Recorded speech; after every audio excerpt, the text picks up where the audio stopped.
ನಗುತ್ತಾ ನಗುತ್ತಾ ಬಾಳು ನೀನು ನೂರು ವರ್ಷ ಎಂದು ಹೀಗೆ ಇರಲಿ ಹರ್ಷ ಹರ್ಷ. ಇವತ್ತು ನಮ್ಮ ನಂದಿನಿ ಲೇಔಟ್ ಬ್ಲಾಕ್ ಅಧ್ಯಕ್ಷ ಆದ ರಾಮಕೃಷ್ಣ ಅವರು, ಪರಿಸರ ರಾಮಕೃಷ್ಣ ಅವರು ಇವತ್ತು ಊಟದ ಹಬ್ಬವನ್ನು ಆಚರಣೆ ನಡೀತಾ ಇದೆ. ಆಚರಣೆಯನ್ನು ಅರ್ಥಪೂರ್ಣವಾಗಿ ಇವತ್ತು ಆಚರಣೆಯನ್ನು ಮಾಡ್ತಾಯಿದ್ದಾರೆ. ಇವತ್ತು ಕಣ್ಣಿನ ತಪಾಸಣೆಯನ್ನು ಇವತ್ತು ಮಾಡೋದ್ರ ಮುಖಾಂತರ ಮತ್ತು ಅಂಧ ಮಕ್ಕಳಿಗೆ ಪ್ರೋತ್ಸಾಹ ನೀಡುವ ಮುಖಾಂತರ ಈ ಒಂದು ಅರ್ಥಪೂರ್ಣವಾದಂಥ ಊಟದ ಹಬ್ಬವನ್ನು ಇಲ್ಲಿ ಆಚರಣೆ ಮಾಡ್ತಾಯಿದ್ದಾರೆ. ಅವ್ರ ಹೆಸರೇ ಪರಿಸರ. ಈ ಭಾಗದಲ್ಲಿ ಎಲ್ಲೇ ಸಹ ಒಂದು ಪರಿಸರದ ಬಗ್ಗೆ ಕಾಳಜಿನ ವಹಿಸಿ ಮತ್ತು ಜೊತೆಗೆ ಗಿಡ ನೆಡೋದಿರ್ಬೋದು, ಅದನ್ನು ಪೋಷಿಸ್ತಕ್ಕಂಥದ್ದು ನಿರಂತರವಾಗಿ ಮಾಡ್ಕೊಂಡು ಬರ್ತಾಯಿದ್ದಾರೆ. ಇವತ್ತು ಮತ್ತೊಮ್ಮೆ ಅವರಿಗೆ ಈ ಸಂದರ್ಭದಲ್ಲಿ ಹುಟ್ಟುಹಬ್ಬದ ಶುಭಾಶಯನ ಕೋರ್ತೇನೆ. ಮತ್ತು ಸಮಾಜಮುಖಿಯಾಗಿ ಒಳ್ಳೊಳ್ಳೆ ಕೆಲಸ ಕಾರ್ಯಗಳನ್ನು ಮಾಡ್ತಾ ಸಮಾಜ ಸೇವೆಯನ್ನು ತೋರಿಸ್ಕೊಂಡು ರಾಜಕೀಯ ಕ್ಷೇತ್ರದಲ್ಲೂ ಸಹ ತಮ್ಮದೇ ಆದಂಥ ಒಂದು ಸೇವೆಯನ್ನು ಸಲ್ಲಿಸಿ ಇವತ್ತು ಪಕ್ಷದ ಹಿತದೃಷ್ಟಿಯಿಂದ ಅವರು ಸಹ ಅನೇಕ ಕಾರ್ಯಕ್ರಮಗಳನ್ನು ಮಾಡ್ತಾಯಿದ್ದಾರೆ. ಈ ನಿಟ್ಟಿನಲ್ಲಿ ಅವರಿಗೆ ಮತ್ತೊಮ್ಮೆ ಹುಟ್ಟುಹಬ್ಬದ ಆರ್ಥಿಕ ಶುಭಾಶಯನ ಕೋರ್ತೇನೆ. ಇವತ್ತು ನನ್ನ ಆತ್ಮೀಯ ಸ್ನೇಹಿತನಾದ ಪರಿಸರ ರಾಮಕೃಷ್ಣ ಅವರು ಇವತ್ತು ಜನ್ಮದಿನ. ಈ ಜನ್ಮದಿನ ಅಂಗವಾಗಿ ಇವತ್ತು ಸುಮಾರು ಕಣ್ಣಿನ ತಪಾಸಣೆ ಮತ್ತು ತಾಯಿ ಚಾಮುಂಡೇಶ್ವರಿ ಅವರಿಗೆ ಆಯುಷ್ಯ ಆರೋಗ್ಯ ಐಶ್ವರ್ಯ ಎಲ್ಲ ಕೊಟ್ಟು ಕಾಪಾಡಲಿ ಅಂತ ಕೇಳ್ಕೊತಾ ಇದ್ದೆ. ಕಾರ್ಯಕ್ರಮ ಅನ್ನೋದೇನಿಲ್ಲ. ಇಲ್ಲಿ ನನ್ನ ಬರ್ತಡೇಯನ್ನು ಯಾವತ್ತೂ ನಾನು ಆಡಂಬರ ಮಾಡೋಕ್ಕೆ ಹೋಗಲ್ಲ. ನಾನು ಯಾವತ್ತೂ ಬರ್ತಡೇ ದಿನ ರಸ್ತೆಗಳಲ್ಲಿ ಗಿಡ ನೆಡೋ ಕಾರ್ಯಕ್ರಮ, ಈ ರೀತಿ ಮಾಡೋಂಥ ಬರ್ತಡೇ ಕಾರ್ಯಕ್ರಮ ಆಚರಣೆ ಮಾಡ್ಕೋತೀವಿ. ಅದು ಈ ವರ್ಷ ಬಂದ್ಬಿಟ್ಟು ಅಂಧ ಮಕ್ಕಳನ್ನು ಕರೆದು ಅವ್ರ ಮುಖಾಂತರ ಕೇಕ್ ಕಟ್ ಮಾಡಿ ಬರ್ತಡೇ ಆಚರಣೆ ಮಾಡಿದ್ದೀನಿ. ಜೊತೆಲಿ ಇವತ್ತು ಎಲ್ಲ ನಮ್ಮ ಸಾರ್ವಜನಿಕರು, ನಮ್ಮ ರಾಜಮೈರು ವಾರ್ಡ್ ಇರ್ತಕ್ಕಂಥ ಎಲ್ಲ ಅಕ್ಕಪಕ್ಕ ವಾರ್ಡ್ ಇರ್ತಕ್ಕಂಥವ್ರಿಗೆ ಕರೆದು ಇವತ್ತು ಕಣ್ಣಿನ ತಪಾಸಣೆ ಶಿಬಿರವಾಗಿ ಮಾಡ್ತಾಯಿದ್ದೀವಿ. ಅದರಲ್ಲಿ ಬೆಳಗ್ಗೆಯಿಂದ ಆಗಲೇ ಸುಮಾರು ಒಂದು 100-130 ಜನ ಆಲ್ರೆಡಿ ಈಗಾಗಲೇ ಬಂದು ಚೆಕಪ್ ಮಾಡ್ಕೊಂಡಿದ್ದಾರೆ. ಇನ್ನು ಸಂಜೆವರೆಗೂ ಇರ್ತಾರೆ, 3 ಗಂಟೆವರೆಗೂ. ಈಗಾಗಲೇ ಬಂದಂಥವ್ರಿಗೆ ಯಾರು ಕನ್ನಡಕ ಕೊಡಬೇಕು ಅವ್ರು ಉಚಿತವಾಗಿ ಕನ್ನಡಕ್ಕೂ ಸಹ ಕೊಡ್ತಾಯಿದ್ದೀವಿ. ಹಾಗೆ ಕೆಲವರಿಗೆಲ್ಲ ಕಣ್ಣಿನ ಆಪ್ರೇಷನ್ ಮಾಡಬೇಕು ಅಂತ ಹೇಳಿದ್ದಾರೆ. ಅವರು ಬರ್ಸಿದಾಗ ಅವರು ಒಂದು 35 ಜನ ಆಗಲೇ ಆಪ್ರೇಷನ್ ಅಂತ ಹೇಳಿದರೆ, ಈ ಆಪ್ರೇಷನ್ನ ನಾವು ಮಂಗಳವಾರ ಕರ್ಕೊಂಡು ಹೋಗ್ತೀವಿ ಅವರಿಗೆ. ಇನ್ನು ಸಂಜೆವ್ರು ಇಷ್ಟು ಜನ ಬರ್ತಾರೆ ನೋಡಿಕೊಂಡು ಮಂಗಳವಾರ ಬೆಳಗ್ಗೆ ಅವ್ರಿಗೆಲ್ಲ ಕರೆದು ಒಂದು ಸತಿ ಬ್ಲಡ್ಡು ಶುಗರೆಲ್ಲ BP ಚೆಕ್ ಮಾಡಿ ಆಪ್ರೇಷನ್ ಮಾಡ್ಬೋದು. ಜಾಸ್ತಿ ಶುಗರ್ ಇದ್ದರೆ ಕೆಲವು ಮಾಡೋಕ್ಕಾಗಲ್ಲ, ಅದು ಕಂಟ್ರೋಲ್ ಇದ್ದಾಗ ನೋಡಿ ಅದನ್ನು ಆಪ್ರೇಷನ್ ಮಾಡೋಂಥ ಕೆಲಸನ ಮಂಗಳವಾರ ಮಾಡ್ತೀವಿ.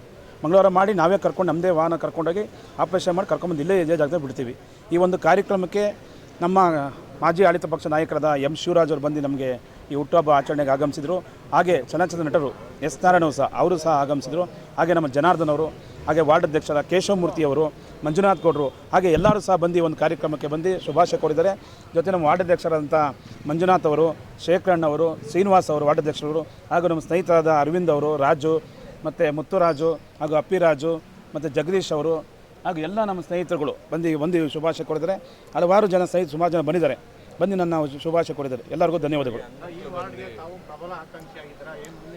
ನಾನೇನು ಪ್ರಬಲ ಆಕಾಂಕ್ಷೆ ಅಲ್ಲ, ನಮ್ಮ ಶ್ರೀಮತಿಯವರು ಪ್ರಬಲ ಆಕಾಂಕ್ಷಿಯವರು. ಹಾಗಾಗಿ ಈಗ ಆಕಾಂಕ್ಷೆ ಅನ್ನೋಕ್ಕೆ ಮುಂಚೆ ಫಸ್ಟು ಜನಕ್ಕೆ ಸೇವೆ ಮಾಡಬೇಕು ಉದ್ದೇಶ ಇಟ್ಕೊಂಡು ನಾವು ಆಕಾಂಕ್ಷಿ ಅಂತ ಹೋಗಬೇಕು. ಜನಕ್ಕೆ ಮುಂದೆ ಸಡನ್ನಾಗಿ ಹೋಗ್ಬಿಟ್ಟು ನಾವು ಆಕಾಂಕ್ಷಿ ಮತ ಕೊಡಿ ಅಂದರೆ ಯಾರೂ ಕೊಡಲ್ಲ. ನಾನಾಡಿ ಸುಮಾರು 20 ವರ್ಷಗಳನ್ನ ಪಾರ್ಟಿ ದುಡ್ಕೊಂಡು ಬರ್ತಾಯಿದ್ದೀನಿ. ಅಲ್ಲಿ ನಂದಿನಿ ಲೇಔಟ್ ಬ್ಲಾಕ್ ಅಧ್ಯಕ್ಷನಾಗಿ ನನಗೂ 4 ವಾರ್ಡ್ ಬರುತ್ತೆ.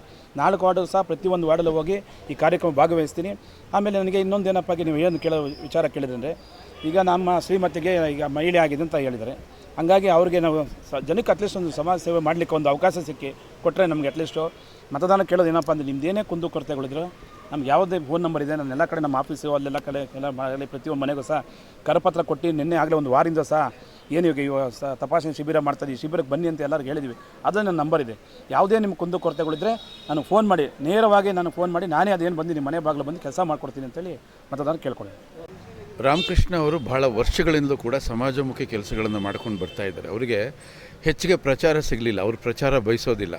ಕೆಲಸ ಮಾಡಬೇಕು, ಎಲ್ಲಿ ಕೆಲಸ ಮಾಡ್ತೀನಿ ಅವರಿಗೆ ತೃಪ್ತಿ ಆಗಬೇಕು ಅಂತೇಳಿ ಬಯಸುವಂಥ ವ್ಯಕ್ತಿಯವರು. ಸುಮಾರು 25 ವರ್ಷ ನಾನು ಅವ್ರನ್ನ ನೋಡ್ತಾ ಇದ್ದೀನಿ. ಎಲ್ಲಿ ಸಮಸ್ಯೆಗಳಿದ್ರು ಅಲ್ಲಿ ಅವ್ರು ಇರ್ತಾರೆ, ಅವರು ಮೇಡಮ್ ಅವ್ರು ಇರ್ತಾರೆ. ಆಮೇಲೆ ನೀವು ನೋಡ್ತಾ ಇರಿ ಪರಿಸರ ರಾಮಕೃಷ್ಣ ಅಂತ. ಪರಿಸರ ಅವ್ರಿಗೆ ಹೇಗೆ ಅಂಟ್ಕೊಳ್ತು, ಪರಿಸರ ಅನ್ನೋದು ದೇವರು. ಪರಿಸರವನ್ನು ನಾವು ಎಷ್ಟು ಕಾಪಾಡ್ತೀವಿ ಅಷ್ಟು ನಾವು ಆರೋಗ್ಯವಾಗಿರ್ತೀವಿ, ನಮ್ಮನ್ನು ಅದು ಕಾಪಾಡುತ್ತೆ ಅನ್ನೋ ಅದ್ಭುತವಾದ ಸಂದೇಶವನ್ನು ಸಮಾಜಕ್ಕೆ ಕೊಟ್ಕೊಂಡು ಈ ಭಾಗದಲ್ಲಿ ಅವರು ತುಂಬ ಚೆನ್ನಾಗಿ ಪಕ್ಷವನ್ನು ಕಟ್ಟಿದ್ದಾರೆ, ತುಂಬ ಅದ್ಭುತವಾಗಿ ಕಟ್ಟಿದ್ದಾರೆ. ಇಲ್ಲಿ ಬಂದು ಯಾವುದೇ ಪಕ್ಷ ಅಂತಿಲ್ಲ, ಪ್ರತಿಯೊಬ್ಬರು ಕೂಡ ಅವ್ರನ್ನ ಪ್ರೀತಿ ಮಾಡ್ತಾರೆ. ಯಾಕೆಂದರೆ ಯಾವುದೇ ಮನೇಲಿ ಏನೇ ಸಮಸ್ಯೆಗಳಾದರೂ ಕೂಡ ಮೊದಲು ಅವರು ಅಲ್ಲಿ ಇರ್ತಾರೆ. ಯಾವುದೇ ಪಕ್ಷ ಇಲ್ಲಿ ಗೆದ್ದು ಬಂದರೂ ಕೂಡ ಪರಿಸರ ರಾಮಕೃಷ್ಣ ಅವ್ರನ್ನ ಇಲ್ಲಿ ಯಾವ ಜನ ಯಾರೂ ಮರೆಯೋದೇ ಇಲ್ಲ. ಅಷ್ಟು ಜನಗಳಿಗೆ ಅವರು ಹತ್ತಿರವಾಗಿದ್ದಾರೆ. ಅಂಥವ್ರು ಇವತ್ತು ಒಂದು ಅದ್ಭುತವಾದ ಕಾರ್ಯಕ್ರಮ ಹಾಕ್ಕೊಂಡಿದ್ದಾರೆ. ಅಂದರೆ ಒಂದು ಅರ್ಥಪೂರ್ಣವಾದ ಜನ್ಮದಿನಾಚರಣೆ ಅವರು ಆಚರಣೆ ಮಾಡ್ತಾಯಿದ್ದಾರೆ. ನೋಡಿ, ಈ ಮಕ್ಕಳು ಅವ್ರನ್ನ ಅಂಧ ಮಕ್ಕಳು ಅಂತ ಹೇಳಬಾರ್ದು, ಅವ್ರನ್ನ ಸುಜ್ಞಾನಿಗಳು ಅವರೆಲ್ಲ. ಅವ್ರಿಗೆ ಭಗವಂತ ಹೆಚ್ಚಿನ ಜ್ಞಾನ ಕೊಟ್ಟಿರ್ತಾನೆ. ಆ ಮಕ್ಕಳನ್ನು ಕರೆಸಿ ಅವರ ಮಧ್ಯೆ ಅವರಿಂದ ಕೇಕ್ ಕಟ್ ಮಾಡಿಸಿ ಜನ್ಮದಿನಾಚರಣೆ ಆಚರಣೆ ಮಾಡಿಕೊಳ್ಳೋದ್ರ ಜೊತೆಯಲ್ಲಿ ನೋಡಿ, ಉಚಿತ ನೇತ್ರ ಶಿಬಿರ ಇಟ್ಕೊಂಡಿದ್ದಾರೆ, ಆರೋಗ್ಯ ಶಿಬಿರ ಇಟ್ಕೊಂಡಿದ್ದಾರೆ.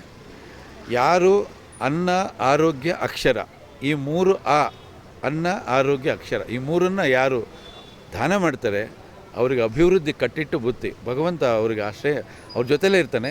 ಹಾಗಾಗಿ ಪರಿಸರ ರಾಮಕೃಷ್ಣ ಅವರು ಇವತ್ತು ಇದೇನು ಸತ್ಕಾರ್ಯ ಮಾಡ್ತಿದ್ದಾರೆ ಅವರಿಗೆ ಹೆಚ್ಚಿನ ಯಶಸ್ಸು ಸಿಗಲಿ, ಅವರು ಬಯಸಿದ್ದೆಲ್ಲ ಆಗಲಿ. ಯಾಕೆಂದರೆ ಇಂಥವರು ಬಲಿಷ್ಠರಾಗಿದ್ದರೆ ಸಮಾಜ ಸದೃಢವಾಗಿರುತ್ತೆ ಅನ್ನೋದು ನನ್ನ ಆಶಯ. ಹಾಗಾಗಿ ಅವ್ರಿಗೆ ಒಳ್ಳೆಯದಾಗಲಿ ಅಂತ ನಾನು ಹೃದಯ ತುಂಬಿ ಆಶೀರ್ವಾದ ಮಾಡ್ತಾಯಿದ್ದೀನಿ.